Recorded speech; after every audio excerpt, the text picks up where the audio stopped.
Measure Sanjay Kumar नया बाजार लखीसराय के द्वारा किऊल नदी स्थित मोजा नोनगढ़ एवं चानन रेत ब्लॉक संख्या 9 कुल क्षेत्रफल 12.7 हेक्टेयर प्रखंड चानन जिला लखीसराय में बालू खनन योजना का पर्यावरण स्वीकृति हेतु लोक सुनवाई की गई।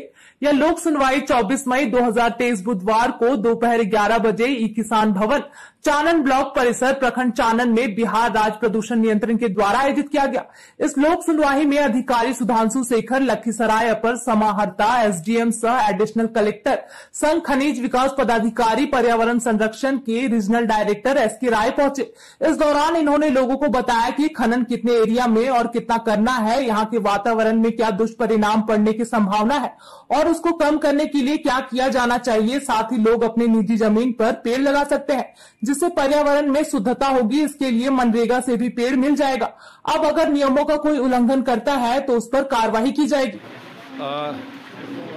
यहाँ के जिला का यहाँ के आम लोगों के प्रतिनिधि होने के नाते जिला प्रशासन की ओर से मैं यहाँ पर इस जन सुनवाई कार्यक्रम में मैं शामिल हुआ था, जिनको यहाँ पर खनन के लिए ब्लॉक 9 में श्री संजय कुमार को पट्टा मिला था, पट्टाधारी भी थे, खनिज विकास पदाधिकारी हैं यहाँ से, और पर्यावरण की रक्षा के लिए रीजनल डायरेक्टर श्री एसके राय साहब यहाँ पर हैं, और जो इन्वायरमेंट कंसल्टेंट उनके समक्ष लोगों की जन सुनवाई किया गया।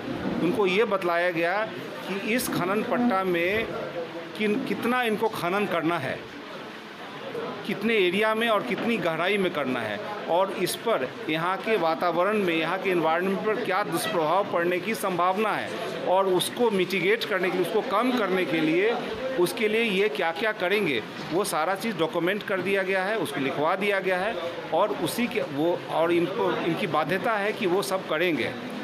यदि नहीं करने पर यह भी इनको जानकारी दी गई कि आप जिला पदाधिकारी, अपर जिला दंडाधिकारी, खनिज विकास पदाधिकारी, अनुमंडल पदाधिकारी को आप सूचना दे सकते हैं, और यदि इसका वायलेशन होगा, इसका उल्लंघन होगा, इसका अनुपालन नहीं करेंगे तो हम लोग यथोचित कार्रवाई जरूर करेंगे। सर, वृक्षारोपण को लेकर के एक बात चल रही थी अभी मीटिंग पे, ये क्या है सर? निजी ज़मीन और सरकारी ज़मीन और वृक्षारोपण? नहीं, वृक्षारोपण के बारे में लोगों ने कहा कि 127 पेड़ कम से कम लगाएंगे, तो हमने कहा कि 127 पेड़ 3 हेक्टेयर ज़मीन है। कितना हेक्टेयर है इनका? 12.7। इसमें 127 पेड़ बहुत कम होते हैं। मैंने कहा, तो लोगों ने, इनका सुझाव था कि आप जहां लोग बोलेंगे वहां पर हम वृक्षारोपण करवा देंगे, उसमें कोई बाध्यता नहीं है। तब मैंने जानकारी दिया कि मनरेगा योजना के तहत भी लोग अपने निजी ज़मीन पर भी आराम से वृक्षारोपण करवा सकते हैं। इसके लिए कोई फाउंडेशन वगैरह सर? कोई कुछ नहीं, कोई मार्गदर्शन पूछ रहे हैं? नहीं, मतलब कि जैसे पेड़ लगा और उसके बाद उसकी कटाई कर ली गई? नहीं, उस फाउंडेशन आप पूछ रहे हैं।